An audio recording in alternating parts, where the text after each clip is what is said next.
Hey everyone, Phreak here. Welcome to my patch 8.14 rundown. Let's get into it. 8.14 will be kind of interesting. There's, I think, quite a lot of good changes in it. I want to talk about what happened recently in competitive. 8.13 with the micro patch, which is what everyone has been playing on live, was indeed the patch for Rift Rivals as well as the most recent week of competitive play. And so all of my pro stats are taken from that sample of games, which is actually pretty decent, couple hundred. Also 8.13 with the micro patch are what we played on live. If you want to see what those changes are, they're actually in these patch notes, and I'm not going to go over them because I went over them in the last video. Either way, 8.14 will be pretty much as usual, obviously coming out today/tomorrow, and in about 10 days we'll see it in pro play. Cool, let's get into it. 8.14. All right, so first up, Aatrox has quickly become the most valuable champion in pro play. Okay, technically number 2, the second most valuable champion in pro play, but pretty high win rate, pretty strong in solo queue as well. I think totally deserving of nerfs. Yeah, I mean, Aatrox actually is bonkers as a champion, and most of the strength of the champion appears to be in the early game, that he's an exceptionally good lane bully, and the general consensus is his late game isn't quite so good. So the nerfs are a flat 10 damage off the base damage of Q at all ranks, a flat 30 health off his base stats, and his E, which you max second, is nerfed in the early game, and then better in the late game. And then finally, the ultimate has a better rank 2 and rank 3 total attack damage ratio buff. Then there's some nice little quality of life stuff, like Q's recast timer is frozen, so if you Q1 and then die and revive, you can still get Q2 and Q3 out, which just, is a nice to have. Okay, so let's talk about what this actually means for Aatrox. Let's talk about his health going down by 30, and it does not mean all that much.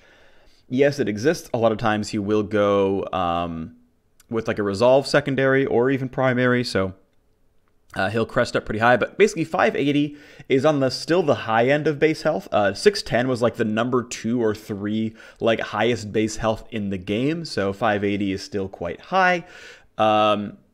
Ending at below 2,000 is a bit low, to be fair, but at the very least he has free spell vamp and stuff, so he's not exactly squishy, but hey, it's an early game nerf. Here's the Q damage. So on the far left is just simply how much less damage the Q deals. Now this counts the fact that Q has a built-in total attack damage ratio. So even though the damage went from 20 to 10, it did not go down 1/2 in damage, it went from 58 to 48. And this is before you count any attack damage buffs that might exist, such as by going sorcery primary, which is actually quite common for him to go for commit, or buying attack damage, because of course he does that as well. So in the real world, the damage nerf is less than 17%, and in late game is certainly less than 5%. The other thing that we're pointing out here, which I didn't actually talk about it, is the damage to minions went from 65 to 100 to 50 to 100, which is worth noting. I just realized that this says of base damage. I didn't actually check because I'm dumb. It's possible that this only counts this and not the AD ratio. This is my fault for not doing the research. I'm sure there are Aatrox players who know what the right answer is. I did this math assuming it affected the base damage and the ability and the attack damage ratio altogether. That could be wrong. Either way, this is his full combo. The right side of this chart right here is his full combo, all 3 hits, all 3 sweet spots, assuming the new damage scaling and the new base damage. If the damage scaling does not affect his AD ratio, this nerf is not as big as it looks. Either way, you can see a pretty substantial cut to his damage in the early game. A solid 36%, which is quite a lot.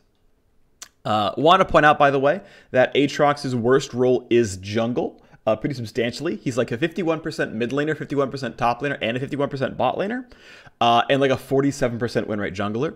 Unfortunately, this nerf does, in fact, nerf his jungling speed a little bit. This nerf does not, though.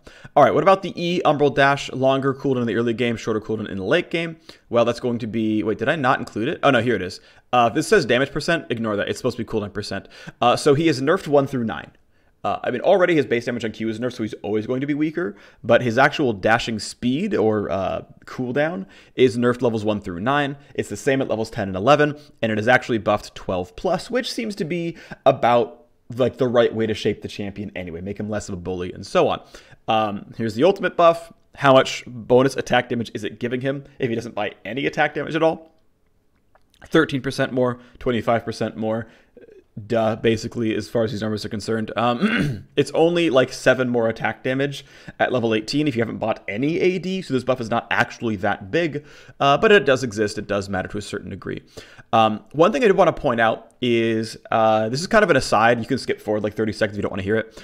I was talking with an LCS top laner about Aatrox and how strong he is, and the general opinion was like, he's actually busted. It's so obscene. And specifically talked about how the ability to stagger your Q and cast it every like 3 or 4 seconds while the cooldown ticks down in the background means that like when he's done casting Q3, Q1 is up again right away. And I actually looked at the cooldowns coming into this patch rundown. And basically, I think the base cooldown is 16 seconds, and there's a 4-second window to recast Q2 and Q3, which means even if he perfectly delays all of his Qs, there is still a mandatory 8-second lockout. And he made it sound like there was like a 2-second lockout, and that's not true. So I just want to point out in general, if you are having problems playing against Aatrox, as soon as he finishes Q3, there is at least 8 seconds where he has 0 good active abilities left. And the fact that an LCS player was like, yeah, it's like 4 seconds, doesn't realize there is a full 8-second window at levels 1, 2, and probably 3, is a little concerning. Now, I'm not saying he's a bad player. I'm not saying Aatrox is not overpowered. That is not what I'm saying. Aatrox definitely deserves nerfs, don't get me wrong. But what I want to inspire in people is actually learn the playing against timings. There is an 8-second window where Aatrox is basically helpless. W does like 40 damage. E dashes and doesn't do anything otherwise, and like his auto is pretty good, but he has no move blocks, no extra move speed, and no ways of CCing you in the realistic sense. The W kind of exists, but not to a very strong degree. I just want to point that out for those who are still having problems with Aatrox. The cooldown on Q is between 16 and 12 seconds at ranks 1 through 5, and it can only ever recast for 4 seconds on each sequential one, which means there is a very large time in between. Let's move on. Oh, I want to point out, by the way, I did not think the power of this update right here is going to be all that big. His win rate around the time of this patch went up 2 to 3%. Some of that is people were still learning Aatrox. It was a week after his release, so some of that is conflated with new champion learnings, but his win rate went up pretty substantially when this came through. This is bigger than I expected. Okay, let's move on. Let's talk about Fizz. Fizz is getting a rework on his W. There's a lot of numbers going on here. Essentially, the W active has 20 more base damage. The cooldown mechanic changed. It actually, I believe, now happens when his W is finished casting, not when you first hit W. That number, that description is just missing from these patch notes, but I saw them in one of the earlier versions of the patch notes. Maybe that's not true anymore, but it's what I saw earlier. Cost unchanged. The mana cost refund is up 2 at ranks 4 and 5. So basically non-changed. Okay, so the upfront damage is better. He gets a 5-second long on hit buff. However, he loses the ability to deal triple damage with the empowered W. So what it comes down to is W is stronger. You lose out on the triple damage W, but you gain an on hit buff afterwards. Okay, that's the actual sum total of the changes. So what does that mean? Well, let's look at Fizz's W rework, and this is his base attack damage plus the W active, assuming you max it second, because almost every Fizz does. Old versus new. Well, 20 more damage is a solid 26% to 12% damage bump, which is pretty good. At 200 AP, because the ability power ratio has not gone anywhere, is quite a bit worse. It's only 13 to 8%. 200 AP is like a solid mid-game build. It's like Zhonya's Proto Belt and like your starting Lich Bane, that kind of thing, you know? And then here's like a little refund mechanic again, 2 mana cheaper to actually cast it with the refund. Okay, whatever. So, okay, pretty substantial damage increase. So anytime you do a very short trade, you're doing 20 more damage. Okay, cool. What's up next? Well, this is now his DPS. Once you've hit W, once you've stabbed them, your old DPS by just doing this versus your new DPS by doing this for the next 5 seconds. Now, baked into these calculations are actually not only his base AD and his base attack speed and his attack speed per level, but also the dot damage of the W passive, because that didn't go anywhere. That is still DPS in a long fight. Of course it is. It's DPS in a long fight. So his DPS in the very early game went up 6. because he has 10 damage on hit, and he attacks about 0.6 times per second. By the end of the game, it's up a solid 30, because he attacks about once per second, and it's 30 damage on hit. So the damage in his damage per second calculation here is 15 to 25% more DPS. Okay, now Fizz is not like a sick DPS champion, but it exists, and that's kind of nice. What's really cool, though, is the ability power ratio on this is super, super, super, super high. 60% more damage than before with 200 AP. That is a substantial gain. And again, I'm counting the old dot damage, which has an AP ratio in these calculations. So we already had some level of AP in his DPS. Now he has way the heck higher. So this is a very substantial buff. So the question of, does this change make Bruiser Fizz or AP Fizz better? You can see here, this actually is a bigger change for AP Fizz, because holy cow, that is a lot of DPS. Okay, but keep in mind, guys and gals, and whatever else you call yourself, that's up to you. That got awkward. Moving on. The triple damage W active is gone. Right, so he used to be able to do 60 damage with a bam, a big stab, right? This did 60 damage, woof, lots of damage, up to 180 right there. That's a pretty substantial damage bump. Absolutely it is. That can hurt quite a lot. And as we see up here, okay, this kind of calculates in his base attack damage. And I actually took a different picture of this and then apparently uploaded the wrong one, so that's on me for not having the right graph. But either way, the empowered W is definitely stronger. In the old version, if you got it to the triple damage. However, if you can stick in the fight, the maximum damage available, because of your on-hit damage going, and this is just the on-hit damage times DPS, or like times attack speed times 5 seconds, you can actually do more damage. So if you can stick to your target, W is a strict buff. Of course, you cannot always stick to your target, so let's talk about the math and how much it actually requires. How many auto attacks do I need to land after my W to match the old triple damage W active? 2 to 3. If you can land your W and then hit, DPS gain. DPS gain, that's the math. That's what that is right there. That lines up basically, right? So 2 to 3 autos, and it's no longer a nerf, even in the most egregious of cases. Now keep in mind, if you can't get the empowered auto off, it's more damage. And if you could get the empowered auto off, there's a decent chance that you were already hitting them in the first place and making up for it. So it is not that hard to make up for the damage lost via losing the triple damage output. All in all, I am pretty confident these Fizz changes are a buff. Now, I do want to point out that Fizz appears to already be quite strong. He's a 51% win rate mid laner. He got 2 picks in pro play. That's not very many. I don't think we're going to see him in pro unless these changes make him very overpowered. I do think these changes are a buff. I think he'll gain 1 to 2%. It is very hard for me to think it's a nerf. There is a case where it can be if just really all of Fizz's W's were getting empowered and getting out. That is a possibility. But I truly expect Fizz to long-term gain a lot of win rate. And I expect, by the way, also some growth, because how you use the W is now different. The way you trade is now different. Your ability order might be different. Lots of things might change. His item build might change. He might want attack speed because of this W on hit damage thing. There is a lot that is going to change over time, but I think by the end of the patch, Fizz will have gained 1-2% win rate. Next up, small buffs to Jinx. Jinx gains 50 base health and loses 4 health growth. This puts her up to this as the chart. At level 15, 16, 17, 18 is less health, but come on, for the most part, she is buffed, of course, and pretty substantially so. Yes, in the real world, she'll have a Doran's Blade or a Doran's Shield, so the max HP buff is not quite as big as you might think, but even still, 50 health is definitely non-trivial. Now, Jinx is already quite strong, in my opinion. Jinx is a 51.5% win rate bot laner across all of patch 8.13.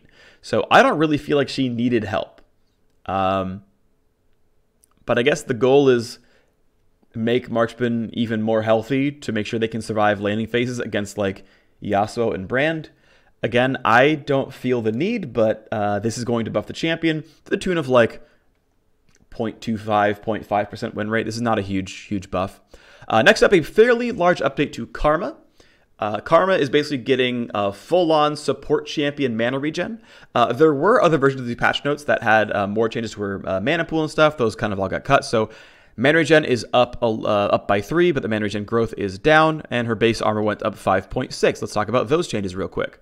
So this is her mana regen before and after. Yes, her regen is worse, I should say, levels 13 to 18. And I want to point out that this chart is mana per minute, because I find that creates numbers large enough to actually appreciate as a player. To say, okay, I get another 36 extra mana every minute is like half of a Q. So every minute I get an extra half of a Q of mana. And that's not even counting the multiplication I get from spell thieves and whatnot. So this is a very substantial buff in mana regen, which is, you know, quite nice. That's cool. By the end of the game, it's lower, but generally speaking, her mana pool is fine by then. I don't think it's actually a huge deal. Down a little bit, but it shouldn't mean too much.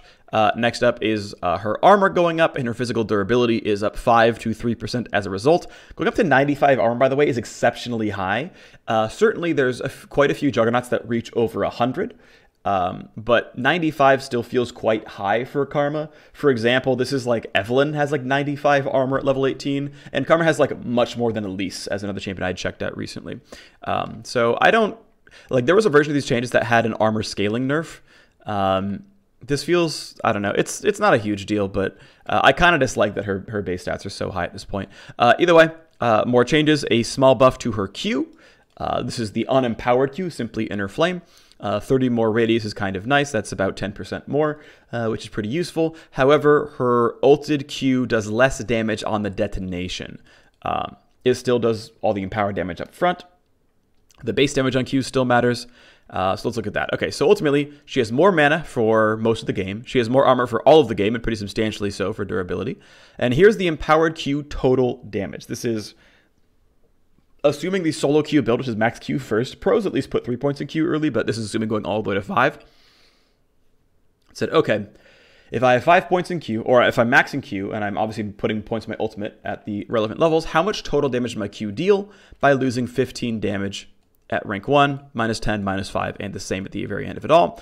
And it exists, but it's not massive. And keep in mind, when you're playing support Karma, you've got Spell Thieves, which does like 10 damage on hit, and you've got some ability power from your runes as well as Spell Thieves itself. So in the real world, it's not even down a full 10%, but yep, her trading is down somewhat, although she can hit people more reliably, she can hit minis more reliably, she can wave clear more reliably, although it does deal less damage, which can then turn around and hurt your wave clear. So, I mean, these are buffs to Karma.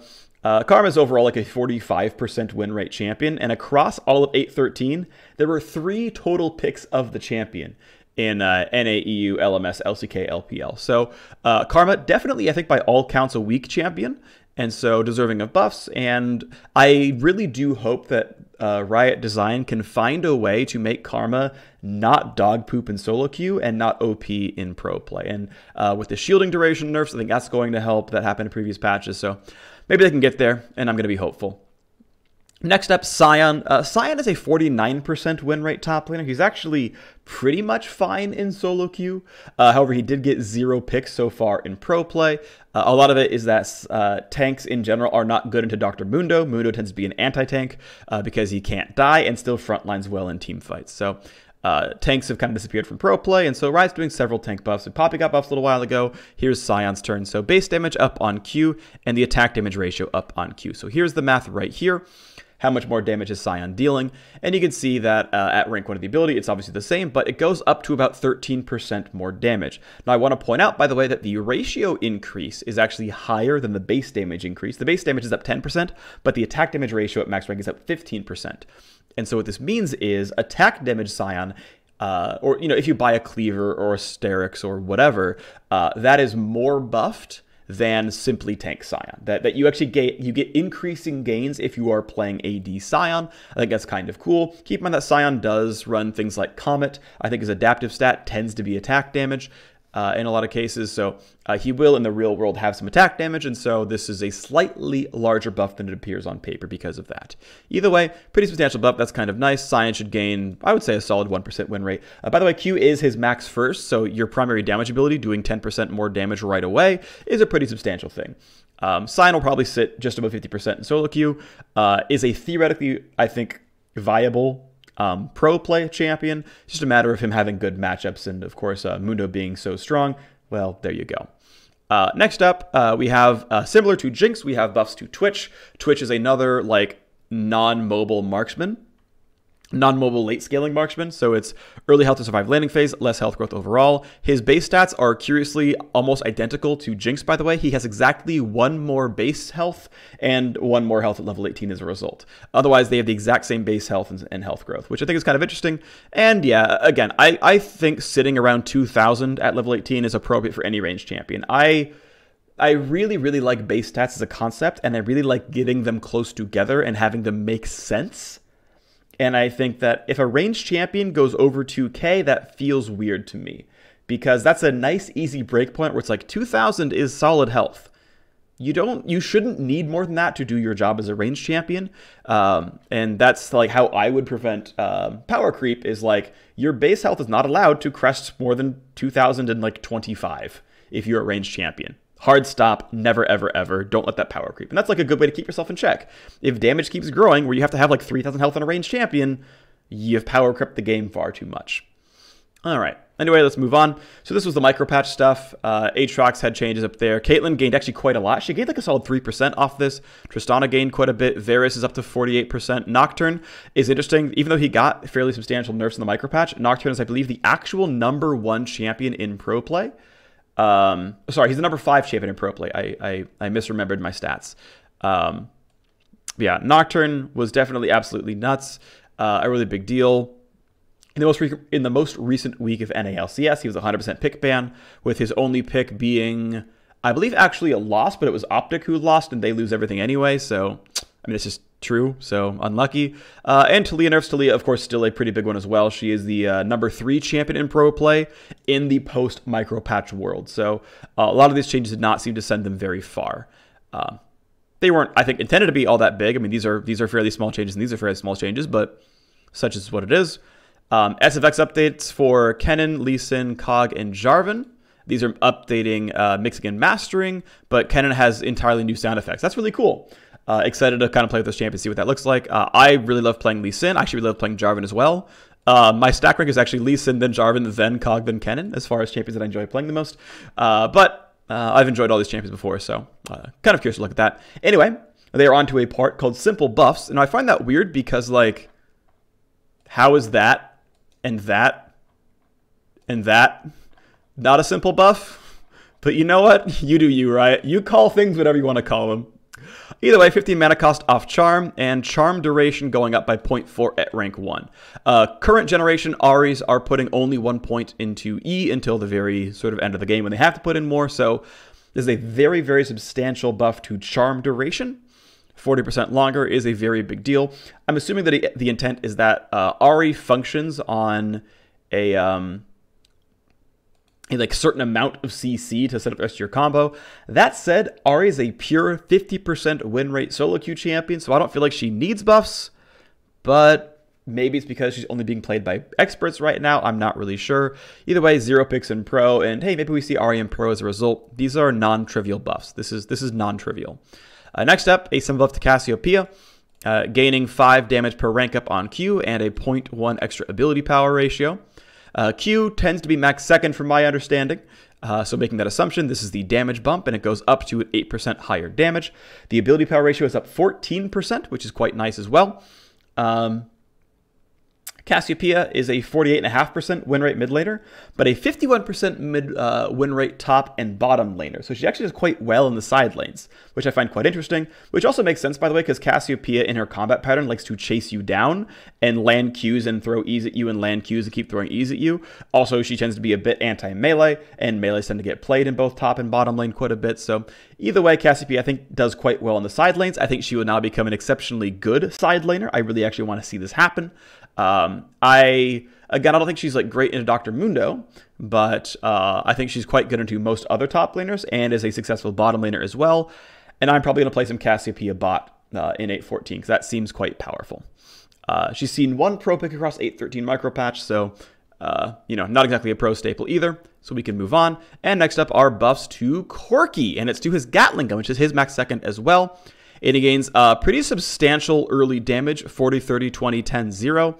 And the Shred is doubled at rank 1, but lines up in the same place at max rank. Now, I don't actually like that they did Shred per stack. I would have liked them to show total Shred on the ability, but it's okay. I did it for you guys. So here is the base damage on the E. Of course, it has an attack damage and ability power ratio. I'm pretty certain on both. Either way, pretty substantial damage increase. Now, I want to point out, by the way, that having 120 damage on an ability at rank 1 puts you into full lane bully territory. I could easily see Corki being an obnoxiously dominant anti-melee champion. Like, you pick Talon, I pick Corki, and I just press E and look at you. And you go, wait a second, my health bar is gone. Also keep in mind, Corki did not get the marksman stat changes, so his health regen is still quite high, and his base armor is still quite high. So he's actually a pretty good anti-physical, anti-melee marksman. I also want to point out that for the longest time, Corki has had a higher win rate in bot lane than he has in mid lane, and that is still true. Corki's bot lane win rate is 48%, his mid lane win rate 46.5. Now, still a somewhat weak champion, deserving of buffs, absolutely, don't get me wrong, but the fact that Corki has only played mid when his better role is bot lane, guys, are you paying attention to the game? Just want to point that out. That is still true. Either way, 0 pro picks, I think is fine to buff the champion. The Shred, you can see, right, up 4, 3, 2, 1, and then eventually 0. Still, shredding off 8 armor NMR means quite a bit in the early game, especially when people only have like 31 magic resist. You shred that down to 23. That's a pretty big bump in power. All right. Let's move forward. Elise gaining some pretty substantial health growth, plus 8 health growth. Now, Elise definitely on the slightly weak side. She is a 49% win rate solo queue champion, 0 pro picks across 813 as well. Here is a table of her health values, and certainly being a half melee champion ending at 1979 health is pretty low. Now, going up to 2115 is quite high, and that's quite a bit. Now, for funsies, I spent some time and I actually looked at Elise and the most comparable jungler I could think of, which was Evelynn, another, melee-ish AP assassin champion that plays out of the jungle. It's a pretty similar champion. They only jungle, they're AP melees. And in both cases, right, Evelynn hits W from Fog of War, right, starts from range and then comes in and does a bunch of bursts, CCs you, and then tries to get out. Elise comes in as human's form, lands Cocoon, CCing you, jumps in a melee, does a bunch of damage, tries to get out. I think it's fairly similar. What I find interesting is Elise has substantially lower armor and magic resist than Evelynn does. Mostly because Elise is considered a ranged champion. She has ranged champion magic resist, which is 30 plus 0.5 per level. Whereas Evelynn has melee champion magic resist, which is 32 plus 1.25 per level. But Evelynn also has substantially more armor than Elise. At the end of the day, they are roughly of similar durability at level 18. But Elise's durability is in health growth, and Evelynn's durability is in armor and MR growth. It has a very small, subtle impact of making armor and MR better buys on Elise than they would be, so things like Banshee's Veil and Zhonya's Hourglass, while making health items like Riley's, Liandry's, and Morellonomicon slightly better on Evelynn. Now, it doesn't mean very much, but it was something I looked at, and it's, again, another reason why I like to see consistency in base stats. All right, if Elise is considered a melee champion with her 2100 health, why not give her more melee-esque armor, MR, and such? It doesn't really matter, right? These numbers are not so far apart that there are substantial itemization requirements because of aberrations of base stats. But it's something that I like to keep in mind and keep a watchful eye on, and I'm going to bring up when I see things that feel a bit out of line to me. End of the day, doesn't mean all that much. Next up, buff to Nasa's passive. It is 20% stronger at all ranks. That's the math. Congratulations. Next up, Pantheon has 8% bonus attack speed at level 1 and 10 more damage on his W. Anyway, to talk about Nasus really quickly, I guess I don't want to kind of skip over these. Nasus had 0 pro picks, and he's a 49% win rate top laner. So, yeah, that's fine. Small buff's going to work for him. And it's mostly affecting his sustain, his ability to drain tank. Now, keep in mind, I am 99% confident that his Q does, in fact, work completely in Nasus's benefit with lifesteal, so he heals himself a lot more off of these Qs. Yeah, seems pretty valuable. This is actually a pretty substantial gain in power for him. So here's Pantheon. Pantheon is a 49 to 50% win rate champion across his 3 primary roles, which is top, jungle, and mid. So they're all actually pretty good. He has exactly 1 pick across pro play in 813. Either way, these are buffs that mostly are aimed at helping his jungle. They will certainly help his other roles as well, doing 10 more damage when you all in the Renekton in top lane, you know, getting to clear minions a bit faster, stack up your passive a bit faster. Those still matter, but these buffs matter more for jungle. So he'll gain a little bit of power in the jungle, and he'll be fine. He'll keep that 50% going strong. These are not gigantic buffs, but it'll exist. Next up, buffs to Rek'Sai. Rek'Sai, another champion who's doing okay-ish. Another 49% win rate jungler, 0 picks across pro play.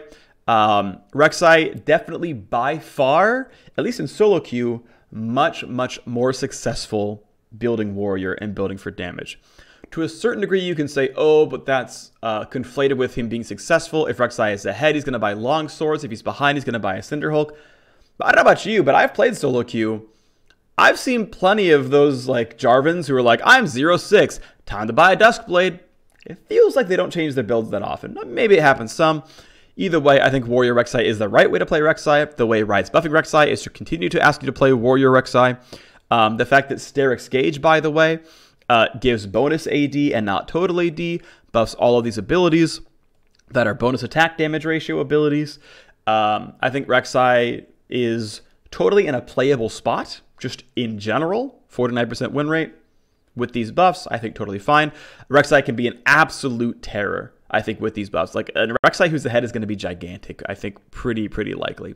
Either way, nice buffs, cool to see, you know, somewhat deserving of it. Next up is Sivir. Sivir is slightly on the weak side. She's a 48.5% win rate champion in solo queue. 0 pro picks as well, despite being a good pick into Heimerdinger. Have yet to see the champion. Either way, 2 seconds off the Boomerang Blade is not going to affect her laning phase very much because her mana is fairly constrained. But Sivir has one of the very highest mana regeneration at level 18 pools in the game. Obviously, tends to like buying things like Essence Reaver. Generally speaking, doesn't seem to have very big mana issues in the late game, so going to be generally fine. And hey, Boomerang Blade is DPS in teamfights, basically. DPS in teamfights. You know, if you can get into a mid-game fight when your mana pool is full, you can do a lot more damage with your Qs, but you will very quickly. Cool. Next up, a point to ability power ratio bump to Vel'Koz. Again, nothing that's really worth super mathing out, but is going to help him. He is a 49% win rate mid laner and support, but a 51% win rate bot laner. He's also seen 5 picks in pro play across 813. So Vel'Koz is really in a pretty decent spot. He's even pro viable, as we've seen from several teams now. So this buff probably pushes Vel'Koz into the realm of attention for pro teams, seeing that pro teams are already picking it, and now a greater buff. Not all teams will spend the scrim time trying to learn Vel'Koz, but Vel'Koz is totally pro viable, totally solo queue viable, I think, especially with the result of these changes. Now, I am not a good Vel'Koz player, so I'm probably not going to bring him into bot lane, but he's going to be a totally viable bot laner as well. Next up is Vayne.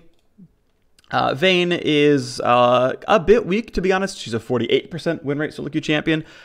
Vayne seems like the kind of champion that I think actually needs to live sub 50% for the overall enjoyment of League of Legends. Now, to be fair, I feel this way about Zed and Yasuo as well.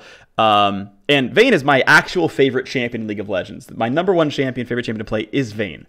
I think Vayne probably needs to live sub 50% because it is a champion that is very oppressive when ahead, does reward player skill, and you don't really want to live in a world where Vayne is the most popular bot laner, because you will generally just die to invisible wall stunning crap and feel bad about it. That's how I feel. You don't have to agree with me, but there does seem to be some sense of designers saying some champions get to live above 50%, and some champions get to live below 50%. I think Vayne is a sub 50 champion, in my opinion. Take that as you will. Either way, Silverbolt's, yeah, up 0.5% per rank up. I looked at her builds overall online, and by and large, she maxes W second, and so it buffs nothing about her laning phase, but buffs her late game a little bit. Now, what I did here for the math Well, they said, well, you can't trigger Silver Bolts without autoing 3 times. Okay, or autoing twice plus Condemn, but we're skipping that. So I did, what's 3 auto attacks plus Silver Bolts? And I chose a generic champion that scales from 550 to 2,000 health across levels 1 through 18, which is like pretty reasonable for what most champions are going to live at. And I decided that the level of the champion was the same as Vayne's level, which is maybe wrong, but I had to do something. I had to pick some kind of numbers, right? So maybe I'm slightly undervaluing how much damage Silver Bolts would deal in this case because tanks have more health, solo laners have more levels, yada, yada, yada. Whatever, this is what I chose. That's what it is. So a bit more damage in overall team fight. And of course, keep in mind, the more attack damage Vayne buys, the more crit chance Vayne buys, Blade of the Ruin King, things like that, this number diminishes because Silver Bolts does not affect any of those damage numbers. Now, also worth pointing out, though, is at max rank, going from 12 to 14, that is a 17% damage bump, 16.666 repeating.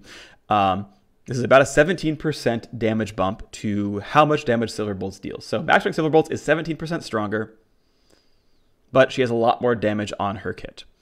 Okay, let us move on. Vi buffs. Vi is actually in a fairly weak spot. She's a 48% win rate solo queue champion. Definitely no pro picks as well, so a bit more base attack speed and a nice 10 seconds off of her ultimate. So here is the attack speed bump. It's 3% higher, so it does not quite reach 1 attack per second without denting blows coming in, but hey, 3% faster, still kind of nice. And these numbers are, 20 to 10 seconds off the cooldown. So a pretty substantial bump to her early ranks of cooldown, now down sub 2 minutes. That's pretty nice. Again, Vi ultimate is a super, super reliable. You're going to be CC'd, we're going to deal some damage to you. Shouldn't stop while doing it. In general, I think Vi should be good when you are happily blind picking non-escape mid laners. Like, what does Zoe do when Vi goes for an ult on her? Like, generally speaking, she can throw down the bubble, Vi Qs through it, lands the ult through sleep anyway, then Zoe is hard CC'd and you kill her with Cassiopeia putting grounding down, right? Like, Vi should work in this regard. Now, certainly Nocturne does it from farther away and jumps on you, and now he's going to fear tether, and if you don't have flash and or cleanse, you're going to die, as long as the mid lane is in range. But Vi does the same thing on a shorter cooldown. Either way, her clear going faster is going to be quite nice. And her ult being up more often, quite nice as well. 60 seconds, a very, very quick cooldown for max rank. Probably didn't have to go down to 60. Like, I don't think you're going to notice the difference between 60 and 70 in most cases, but hey, nice to have, I suppose. Either way, whatever, this is still a pretty nice buff. So Vi is going to gain, I think, a solid like 1% or so. This feels like a pretty good buff. She'll be very close to 50%. Next up is Victor. Victor has gotten to a decent spot by now. He's up to a 48% win rate champion. The shielding buffs and whatnot seem to help him quite a bit. The ability power ratio buff on Fleet Footwork helps probably slightly as well. Either way, Victor, a 48% win rate champion, 0 pro picks, 100 more range on Gravity Field. Going to be useful. It's not going to give him all that much. He'll still be sub 50. But considering Victor was a giant wave clear bot, until wave clear on his E goes down somewhat, I think he kind of has to live sub 50 to be reasonable in pro. But maybe I'm wrong about that. I don't know. I'm just one person. I have my ideas. Maybe my ideas are wrong. Next up, Dr. Mundo getting some the simple nerfs bucket. Health cost refund on hit for infected Cleaver. Cleaver has a base cost of 50 to 90 based on rank, and so the amount of damage he takes overall if he hits a Cleaver is up 20%. He now loses 30 instead of 25 health at rank 1 of the Cleaver. Cleaver tends to be maxed first. Okay, that's a nerf to Dr. Mundo. Now, Dr. Mundo, in context for these changes, of course, he got gigantic buffs to his ultimate about a month or two ago. Definitely gained a lot of win rate. Definitely a very, very strong champion. He's a 51% win rate top laner, and he is the number 7 overall pick in pro play, which means, yeah, worthy of nerfing. Next up, Rakan. Rakan is also a 51% win rate solo queue champion, and he is the number 6 overall champion in pro play. I looked at his stats. Q max is indeed his most common build in solo queue. I looked at pros as well. They're doing at least 3 points. A lot of them are maxing it though as well. So Q max definitely is a thing, at least a little bit. And so Q cooldown being worse on rank up is going to matter. It's going to change things. If you go 3 points and stop, it's 1 second longer. If you go all 5 points, it's 2 seconds longer. Pretty substantial in those cases. and then also a 10-second flat add to the quickness cooldown. This should line up at about a 1% win rate nerf. I apparently did not include the table for Rakan. I apologize for that. Either way, again, 1 or 2 seconds on the cooldown. Next up, Sejuani getting a half second on her stun, on her ult stun. I believe the melee range stun is still 1 second. It's the max stun duration for a long range ult that goes down half a second.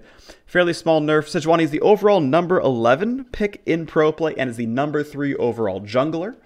Now keep in mind, Nocturne didn't get any changes after the micro patch, so he probably deserved some. Yikes. But that's just kind of where we are. Taliyah being half the time a jungler and half the time not is also another higher priority jungler who didn't get changes either. So Sejuani goes down in priority. Nocturne and Taliyah, of course, going to stay really, really far up there. And Kindred, weirdly enough, actually lower priority than Sejuani, though Kindred seems to be a bit strong as well. Is what it is. People are discovering things over time. Either way, Sejuani was already a 47% win rate jungler. I don't really feel like Sejuani needed to be nerfed that badly. She was just considered the best jungle tank. Like, even though there's certainly some stuff that's getting picked and banned way too much, Sejuani was not 100% presence. She was around, I think, like 40 to 50% presence, maybe a bit higher, maybe 60. But her only really crime was being that she was considered the best jungle tank. I don't know. Is what it is. She did gain a lot of win rate because of the like W cost and like E damage and stuff buffs. Like she did get buffs very, very recently. So like, I don't know. Is what it is. There's not much I can say really. Next up, Shen Q. Lower slows at ranks 1 through 4. I'm pretty certain that Q is max first. Either way, he's a 48% win rate solo Q champion. Number 10 overall pick in pro play. I mean, reasonably deserving of nerfs for pro play, but not that insane in solo queue. I know Riot's still trying to find ways to make Shen equally considered in solo queue and pro, and like trying to find ways to reshape the champion such that they can have a successful solo queue win rate, but also not be overbearing in pro. Now, again, I don't think Shen is super overbearing in pro personally, but whatever. Next up, nerfs to Swain. This one actually I screwed up by not doing math on Demon Flare. I was doing most of my numbers last night, and I was getting kind of tired, so I think I kind of dropped the ball on some of this stuff. But Swain definitely is on the strong side as a champion overall. So I don't have full context for how much this max explosion damage ratio going down really means. Either way, this should probably still be a fairly substantial nerf. But Swain was a 52.5% win rate bot laner in solo queue, and the number 4 overall pick in pro play. Now, Swain's a 50% win rate mid laner, to be fair, but definitely ending up on the strong side. So Swain getting some nerfs, I think completely deservedly so, for both solo queue and for pro play, completely, I think, worthy of that. And I do like that they're nerfing the AP ratio as opposed to base damages, because nerfing rank up base damages will tend to nerf solo lane Swain more, and bot lane Swain is the more OP thing in solo queue. And either way, this feels like an appropriate nerf, so cool. That seems pretty good. Next up, Talon losing quite a bit of power, 40 damage off of the end half of Rake. That is quite a lot. Now, Talon is very strong. He is a 53% win rate top and mid laner in solo queue. He has a 35% pro presence, which is pretty high. Now, some of that is because of self-funneling. Talon is one of the better self-funnelers in League of Legends. But either way, Talon seems to be very, very, very effective, and I think worthy of a nerf as a champion. And you got to nerf something off that guy, and I feel like Q and the bleed require skill. W is simple wave clear. Now, he can certainly... Nerfing wave clear can mean a lot for a champion. Don't get me wrong. That can be a really, really big deal. But this is probably the least interesting ability to nerf, and I think that's generally pretty okay. So it lands the ability because there's an outgoing damage and an incoming damage. It lands the ability at 240 base damage. Now, that's not too bad. 240 is a reasonable damage tool for an AoE non-fall-off ability. It also has a 1.0 bonus AD ratio, which is pretty reasonable as well, and Assassin itemization is pretty strong right now. So I feel like he can make up this damage without too many issues. He has a lot of AD ratios overall as a champion. This seems like one of the better nerfs you could have done for Talon. That's kind of how I feel about it. Basically that.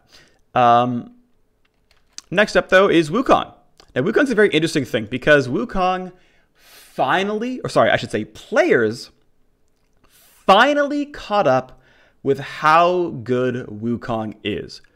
Wukong is a very easy to play champion, right? And intentionally so, by the way. He was actually built for the Chinese League of Legends launch, right, based off Chinese mythology, and wanted to be a champion that Chinese players who are ostensibly mostly new to the game can pick up a champion and succeed at. Wukong is intended to be an easy-to-play champion. So it's not hard to learn Wukong. You get it after like 4 games, and that's, again, by design.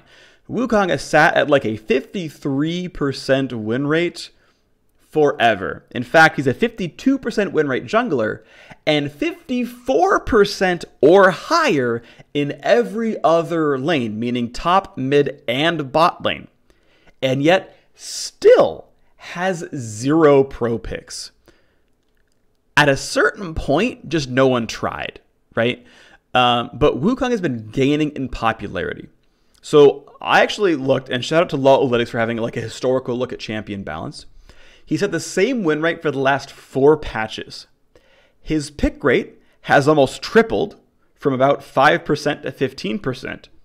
And his ban rate has jumped from about 1% to almost 20%. So over 4 patches, he's been just as good. But over the last 2 months, everyone's like, wait a second, I want to start, and he tripled his pick rate, and he's 20x'd his ban rate. Because people realize, not only do I want to play it, but other people are playing it, and that champion's really strong. I should, yeah, I should keep up with this. On a similar note, I looked at Aurelia's ban rate over time. Aurelia got nerfed, dropped like 5% win rate, gained up a little bit as people gained the champion again. Her pick rate went down quite a bit. Her ban rate barely moved on day 1. But her ban rate has fallen to about 1/3 or 1/4 of what it was. Like, she went from like a 60% ban rate to like a 15% ban rate over these 3 weeks of the patch. Like, it took that long, and it was still going down like at a linear function, basically. That like it takes people a long time as a general population to figure out how good champions really are, right? Again, 3 days after the nerf, when it's like, oh, wow, Aurelia got sledgehammered. She's like really weak in solo queue now. She's still got like a 45% ban rate. And it's like, guys, she's not that good anymore. Getting off topic, let's move on. Either way, Wukong deserving of the nerfs. By the way, here is the table of how much damage he does now, 205 instead of 245. Also, unlike Talon, which went down 40 and has a 1 attack damage ratio, this went down 40 and only has a 0.8 bonus attack damage ratio. So Wukong actually does not scale quite as hard for the burst, which is maybe fine. He's got a lot of other ratios on his kit, but just kind of want to bring that out. Next up, nerfs to Zoe. Zoe, the number 2 overall champion in pro play. Wait a second. I wrote that Zoe and Aatrox were both the number 2 champion in pro play. One of these is number 1. I think it was Aatrox. I think it was Zoe. It doesn't matter. Either way, these are the top 2 champions in pro. Aatrox got nerfed this patch. Zoe's getting nerfed this patch. And I did look, and at the beginning of 8.13, when we looked at Zoe last time, I went through like a bunch of solo queue games from pros, and it was about 50-50 whether they were maxing Spell Thief first, or sorry, Spell Thief second or not. By this point in time, an even larger ratio, Spell Thief max second is getting more and more common. And so the damage getting nerfed by 0 to 60, and the AP ratio going down by 0.1 as well. So here's the Zoe W damage down quite a lot. Quite a lot. That's a very substantial damage cut. Now, if you're still maxing Bubble first, this doesn't, or sorry, Bubble second, this doesn't really change anything about your champion, really, because it's still 75 base damage. But yeah, the rank up incentive got absolutely sledgehammered. 15 less damage per rank up than before. The AP ratio down about 16%, as well, about 1/6, which is about 16% as well, which, you know, yeah, pretty substantial there. And again, Zoe being the number 2 champion in pro play overall, pretty much deserving of that. And in solo queue in general, people are still not jumping on the W second train all that frequently. I mean, some are doing it, but not everyone. So her solo queue win rate of 49% won't drop all that much by comparison. I know in previous videos I talked about how I really enjoyed Spell Thief getting buffed and kind of disliked when it would get nerfed. But I realized something, and I was kind of wrong about that stuff, because you get to use Spell Thief to grab summoners and do interesting things at the same power level, regardless of what rank your W is. The actual W, like, active of, like, stars come out and shoot things when you use Hex Flash or use someone's, you know, thiefed ability, that's the non-gameplay portion of the kit. Now, I think it should still be really valuable for Zoe to look for orbs and pick them up and cast the abilities, but as long as, in order to play Zoe to an acceptable level, you have to hunt down orbs in fights and use them, which I think is probably still true in this case, then I think the pattern hasn't broken down. Now, there's still something to be said about her having less one-shot power and more staying power, but the idea was that the zero gameplay damage just happens going down. I at least understand it, but I'm still a little bit of two minds about it. Either way, I wanted to walk back somewhat what I said before about, like, I want Spell Thief to be incredibly strong because that should be where more of her power lies. I believe it to a certain extent, but again, there is very little gameplay, at least Q and E are skill shots. Anyway, that ends the simple nerfs part. I want to point out, as we're finishing out the single champion changes, changes that I thought were potentially missing. So Talia got micro patch, but does not have changes in 8.14, and is the overall number 3 champion in pro play. Nocturne, the overall number 5 champion in pro play, and still a pretty high win rate solo queue champion as well. I thought could have used some nerfs here on top of this. And Morgana, actually, I didn't look at her solo queue win rate, but is the overall number 8 champion in pro play. So she's getting a lot of picks as well. And I think it's actually, in general, I think it's actually kind of fine if every patch, Riot says, we're going to look at the top 10 champions in pro play and nerf them a bit. And if they're weak in solo queue, we'll try to find compensation buffs that make them better in solo queue. And just keep doing those tweaks and just always look at the top 10. And then also looks at 10 0% presence champions in pro play that also have bad win rates in solo queue and say, let's give them buffs. And just like take a purely statistical approach to be like, we'll always nerf 10, buff 10, and maybe some other side projects. But like, I'm kind of curious what your thoughts are on that, right? If literally every 2 weeks, the top 10 in pro play go down and a bottom 10 that are also weak in solo queue go up. And be like, we're always going 10 down, 10 up, and then other things, you know, maybe to taste, maybe reworks to taste. I don't know. It's a thought. I want to bring that one up. Let me know what you think. I think it's an interesting idea. Then the problem, of course, is you are always a month behind me to do that because, right, pro play was happening this weekend on 8/13. Like, it just started in earnest outside of Rift Rivals, and the patch was locked like 5 days ago. So, like, they could do a bunch of 8/15 changes that would look at 8/13 in pro play, and in fact they will. I will bet you money that Nocturne, Talia, and maybe even Morgana will have nerfs in 8/15. That seems exceptionally likely. Let's move on. Jungle items getting changed. Hunter's Machete and Hunter's Talisman. If you have the most individual gold on your team, lane minion kills grant 10 less gold.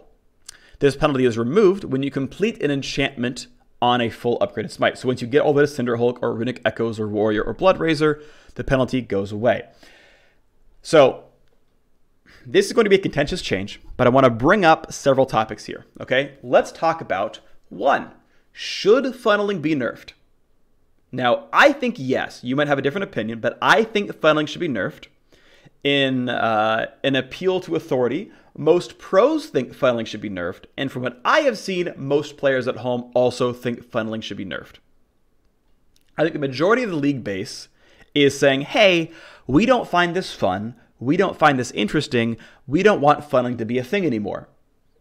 So I think the idea of, hey, let's find a way to nerf funneling is, for most people, at least for the majority, removing it is a good thing. Or nerfing it at the very least is a good thing. Now, I think even with this change, funneling can still happen, but I think most of us are agreed that nerfing it is a good thing. Now, the second topic, though, is this the right nerf? Because you're trying to have as little fallout, as little knock-on effects as possible. You want to be as least painful as you can to the rest of the game. So how do you do that while still nerfing funneling? This was the best idea that it felt like they could come up with. If you have a better idea, I'm sure they would love to hear it. Leave comments in the video, leave comments in the patch notes, put it on, Meddler's Quick Thoughts that he puts out every couple of days. I'm sure they would love to have a better solution out there that is not painful to the game. But this was probably the least painful one they could come up with, and it's the least painful one that I can think of as well. Because once you are 18 minutes into the game and you have finished your warrior enchantment and you might need to side lane on Master Yi to split push properly, totally reasonable to have this be back implemented and allow you to get full gold. Now, I do want to point out, though, that if you have the most gold on your team, losing 60 gold per minion wave is a lot. That is a substantial amount of gold lost. Like 60 gold per wave is what you get just from passive gold generation. Like imagine this change said, if you're funneling, passive gold generation turns off. Like that feels insane on paper. And yet it's actually the same change here as long as you're last hitting. Generally speaking, people who funnel do, in fact, very obviously, have the most gold on the team. And because they're hitting this penalty while trying to do it, they don't get an early warrior enchant. They don't get ahead early at all. Because they're losing 100-ish gold per minute from farming waves. Until they're no longer ahead of their teammates, in which case, it's fine. Now, there's probably going to be some further interesting effects. For example, bot lane Humdinger becomes more important because you will take wolves at level 1 so that you have more gold, and then you're going to hard shove the lane to get more gold so that as long as you have more gold than your mid laner, he can still take raptors and funnel. There are certain ways to dance around this and still let funneling kind of happen. I assume pro teams will find optimizations here that skirt around this a little bit. This is actually going to be probably a bigger nerf to solo queue funneling than it will be to pro play funneling. But end of the day, still a cool thing. Oh, what's nice, by the way, is it also kills self-funneling really hard as well, because when Diana takes raptors or wolves level 1 and then goes and clears mid lane, then takes raptors again, she will be under this penalty the entire time until she's no longer ahead. And she's paid back all the gold. Now, she'll still gain XP, but what's nice is the experience difference when funneling is not nearly as large as the gold difference. The XP difference is not nearly as big. So, when there was that change in the midseason update where it said when you're ahead in the jungle, you don't get XP penalized for killing camps, that's not actually the major factor here. Yes, it can matter and it certainly can have an effect, but allowing an ahead jungler to stay ahead and individually snowball the game, basically the design team is saying that's more important to us than slightly hampering a funnel XP gain. So I kind of like this, right? It seems kind of cool. A bunch of mid-patch 8.13 updates that happened. Stormrazor got buffed, Brawler's Gloves got buffed, Zeal just changed to compensate for Brawler's Gloves. Okay, that's fine. Teleport getting a 20% longer cooldown. It's now a 6-minute cooldown for using it. It's now a full 4-minute cooldown instead of 320 for canceling. Again, they're just trying to find nicks to chip into teleport, because 3 teleports a game seems really lame. It has kind of annoying knock-on effects as well, where you're like, I am playing Ezreal. We're going to lane for 4 minutes, then I'm just going to TP and grit tier, and now I'm the best laner in the game, because I have infinite mana. Whee! And it's just like, guys, please, come on. So TP going down, I think, is a very good thing. Conqueror going down slightly. The idea being that Conqueror basically crowds out other keystones. Generally seems to be true, so that seems just fine. And again, the idea is that Conquer probably should be an anti-tank keystone. It's a true damage conversion. That is the point of the keystone. If it's not generically powerful, you have to actually choose to opt into it when you're anti-tank, and then maybe you go for something else when you're not anti-tank. That seems like a good thing. Updates to some of the vision runes, which I think is kind of cool. I'm just going to double check that. Yep, those are all my numbers. After you spend 1 second in brush, your trinket becomes the Ghost Pora item. So instead of Ghost Poros automatically following you, you choose to place them in the brush. Now, there are going to be some small issues, which is if you're a bot laner and you want to run Ghost Poro, specifically a support, and you sit in the bot lane brush, you no longer have your trinket ward to throw into the brush in front of you. That can definitely matter. If you're playing a jungler and you're trying to lurk in through top lane, those 3 brushes in the top, and you're running through the 1 brush, and you want to control ward the next one, well, too bad, it's on Ghost Poro. Now, maybe you could put the Poro down, it goes back to regular trinket afterwards. I'm actually not certain, to be fair. There's certain parts of this that I'm actually just uncertain about. But either way, I do think that the usability gains are still worth it. It will just require some level of players playing around that to a certain degree. Now, next up is something that's really cool, actually, is putting an aggressive Ghost Poro down to aggro ward your opposition. Now, this can get very scary because this is the kind of thing where when it was too easy to ward your opposing jungle and you could track the opposing jungler, it was very easy to never be ganked again. And because Ghost Poros seem to have infinite duration, now the radius of vision might not be super high, but you can probably still spot them on some of their camps. I am worried about the incentive of putting a Ghost Poro on their side of the map and keeping permanent Ghost Poros down to ward them off allows your team to be too defensive. Now, maybe it's not going to be so bad. I'm not sure. It's still cool that you're like trying to invade to gain free attack damage. That seems pretty nice. In fact, I can totally see the jungle pathing be like, hey guys, let's try to get ahead at level 1. Let's all run Ghost Poro. Let's invade their jungle, and let's all like throw Ghost Poro down behind Krugs. Okay, we've all got 5 ability power and 3 attack damage at level 1. We're all stronger. We are going to lane more effectively. Let's go play League of Legends. That's probably going to happen to a certain degree. It's probably okay. Next up, zombie ward changes. You now actually deal damage when you kill a ward, which is interesting. I think it's actually a pretty cute mechanic. Now, when you kill a ward, you can then go fight and do a pretty decent amount of extra burst. I mean, this is non-trivial, absolutely. It's not insane, but it's non-trivial. But it also means that zombie wards now only spawn out of enemy wards killed instead of your own. I like this, that it's not just like make your wards last longer, but they're definitely trying to add damage into the domination tree. And even in the vision slot, where like, obviously in ARAM, all you ever do is just like take eyeball collector and just like receive your 18 whatever free attack damage. At least this way now there's like slightly cooler things you can do with your vision slot. Not that they're necessarily ARAM specific. Neither of these are very good for ARAM, to be fair. You're probably still going to go eyeball collector, but this could be cool. I think this actually could be quite nice. Yeah. These are at least more interesting. Now this might end up being weak, but I think it's going to be interesting, so that's kind of cool. I want to point out, by the way, that if you are a Duskblade user, you one-shot any ward revealed by Duskblade, which means you auto-attack once, then you gain your 60 damage at level 9 when you go to roam and kill, you know, Lucian in the bot lane. That is non-trivial. That's more, like Zombie Ward is straight up more damage than Scorch. Now, you're going to trigger Scorch way more than you're going to trigger Zombie Ward, don't get me wrong, but like, in terms of actual damage dealt, pretty good amount. Pretty good amount. You're also more willing to like take Ghost Poro on Talon because you're gonna like jump over a wall, put a Ghost Poro down, come back. Like, there's actually a lot of reasons now to get all three tiers in this. Okay, cursor update. New cursor. It's gonna be exciting for me. I'm looking forward to that. Looks cool. Default cursor, ally hover, enemy hover, etc. Cool stuff. Yeah. You can read through this. This looks really awesome. Champ select updates. Failing to ban a champion longer kicks you from champ select. This change went live during 8.13. So, instead failing to ban will simply put you at no ban. So if you AFK through the beginning of champ select, that's still going to happen. But of course, failing to select champion yourself will still incur a dodge. So you still have to lock in a champion so that champ select keeps moving. Train us on that. I think it's a good thing. But okay, cool, whatever. Most of these bug fixes didn't seem to matter.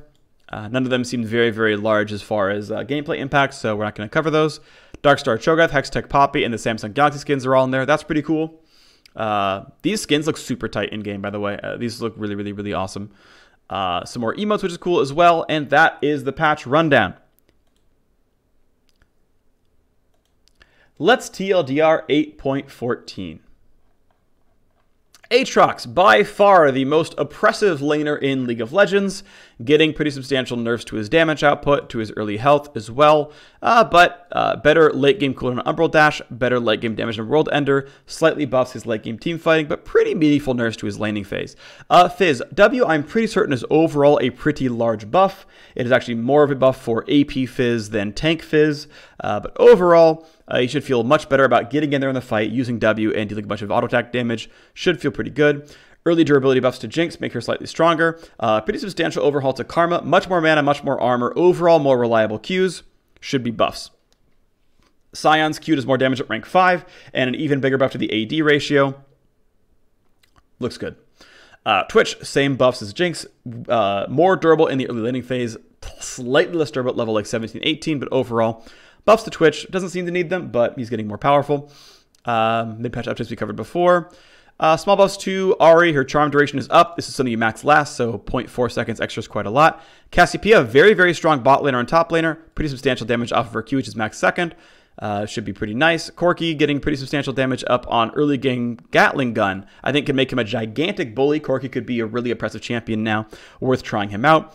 Pretty substantial late game buffs to Elise to the tune of about 6% by the end of it all. Should definitely gain a lot of win rate here and be a totally viable solo queue champion. 20% more lifesteal for Nasus's passive is quite good. Should be totally viable as well. Buffs to Pantheon jungle. He's pretty much right on the cusp in all his roles. This should push him over the edge and be a strong jungler. Rek'Sai also pretty close to viable. Actually is viable, pretty close to strong. Should be strong in solo queue as a result. Sivir a bit weak. Boomerang Blade buffs are going to be nice. Better team fighter as a result. Vel'Koz already quite strong. Pretty big damage buffs to his Q. Going to be nice to have. AP ratios to his hardest to hit skill shot, which rewards skill. Seems pretty good. Vayne definitely underperforming, so late game damage buff feels pretty nice. Vi slightly underperforming, so 3% more attack speed in the jungle and a pretty substantial cooldown buff on her ultimate. Should put her right about balanced. Victor slightly weak. This change should mean a little bit, but I'm not holding my breath. Probably still going to be on the weak side.